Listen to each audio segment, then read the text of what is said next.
What is happening, guys? Welcome back to the shop once again. Today we're working on a 1998 F-150 with a 4.6 liter 2-valve Triton engine in it. And we pulled the cylinder heads off, as you can see here, because we're changing the head gaskets. If you don't know already, head gaskets on a 4.6 liter in the F-150, the 2-valve, are very, very common to fail. Okay, and you either have overheating conditions, or in this case, we're getting combustion gases into the cooling system. It's going that direction, and we're losing heat inside the cabin. So there's no heat coming out of the vents in the winter. Okay, very, very common. So today, what I want to show you is a check that I do anytime the cylinder heads are off for whatever reason. It's a real quick check you can do. It takes about 5 minutes, and it'll let you know what direction you need to go with these cylinder heads.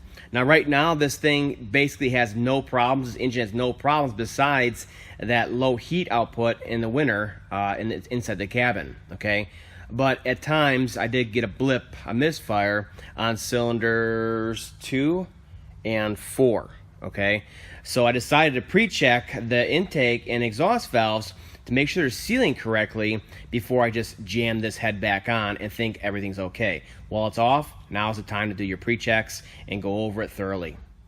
So today we're going to show you how to water test your cylinder head to make sure your intake and exhaust valves are sealing up properly, okay? And the only special tool required is a nice bottle of water. That's it. So you can see it's a nice simple test you can do anytime they're off. All right, here's a good top-down view of the top of the cylinder head here. Now, once you start pulling the cylinder head apart, start pulling pieces off like lash adjusters and get it down to the actual bare head, and you start cleaning up your gasket surfaces, of course you want to do a good visual of the whole cylinder head, make sure everything's okay, but you also want to pay special attention to the valves, okay? The valve sealing ability, the valve springs, the tips here, and you want to look them over very carefully to make sure nothing is damaged down here. So get a good flashlight, get down in here and check each one of these valve springs, make sure they're not broken. They can coil over themselves and look like they're not broken, so you want to get in there really good and get a good look at them with a good flashlight, okay? The very next thing we're going to do for this water test is we're simply going to tap on each one of these valve stems, okay, so they can pop and then come back and seat properly on the valve seat insert. So it looks something like this. Use a soft face hammer.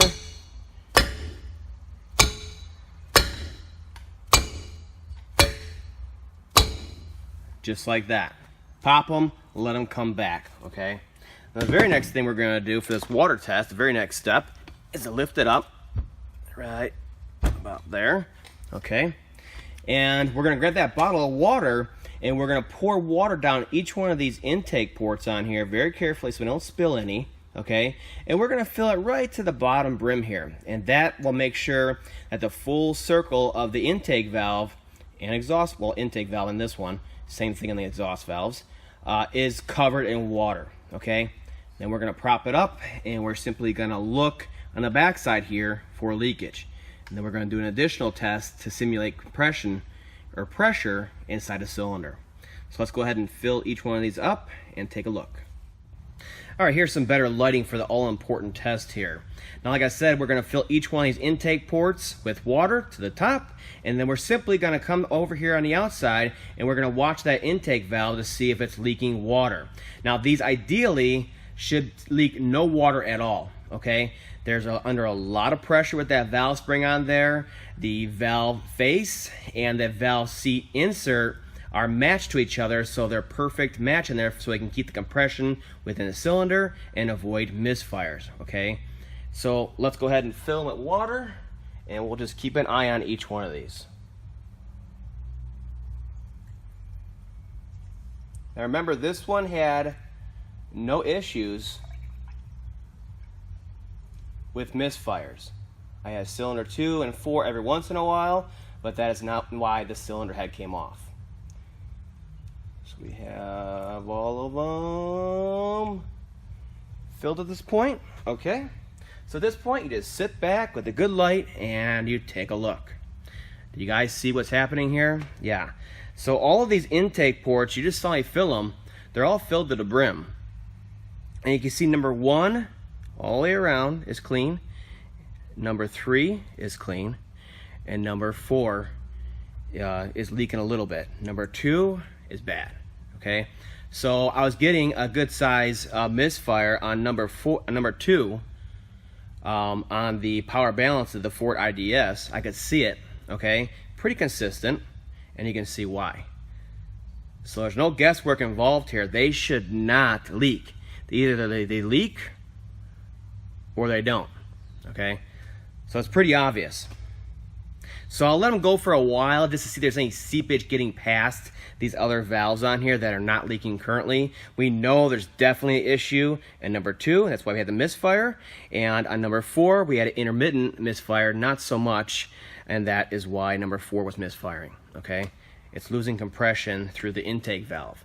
You got to keep the compression in the cylinder, or else it will misfire. It's very, very sensitive to that. You'll be surprised how sensitive these new engines are to the compression within the cylinder. So number 2 is done for, and number 4 is still something to worry about. Okay, now when I take these into the machine shop, I get brand new Ford valves, and either they'll supply new seat inserts, or I will provide them from Ford if they're available. And you want to change both of them, have them make sure they're matched up, lapped, all that good stuff. And then when it comes back from the machine shop, I will do this same exact test to check their work. And we're doing this without any fancy flow machines or pressure testers or anything weird like that that costs a lot of money. This is very simple, low budget tech, but as you can see, it identifies it real quick. Now this next test we're going to do is going to be like a second step. Okay, in case you didn't see any leakage like on 1 and 3, we're still going to check the sealing ability all the way around with an air wand, adding air pressure, 120, 140 psi, and we're going to simulate compression within the cylinder and see if it's getting past. So we'll simply put the air wand around. Meanwhile, we're looking down over here at the intake runner full of water, and we simply look for bubbles. It's that simple.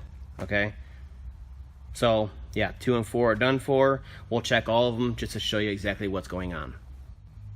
Alright, so what I'm going to do next is I'm going to prop you up over here so you can look at these and see if there's any air bubbles coming past the actual sealing surface here on the valve.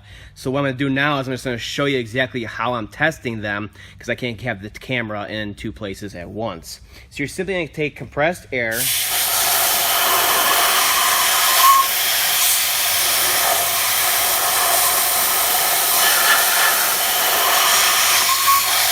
and you're going to go around that area and introduce pressure to, and then look over here at the flashlight for bubbles. Okay, that's what we're going to be doing on these. All right, here's a good view of the intake port on cylinder number 2, the one that was leaking the most. I actually have had to fill it up twice so far to keep it full. That's how much it's leaking. Obviously a problem. So what we'll do now is we'll simply put that air to the valve, and we'll be able to pinpoint exactly where it's leaking on there. Nothing, nothing, nothing. Yep, we found the point. Yep. Go around the other side of it. Nothing. And there it is.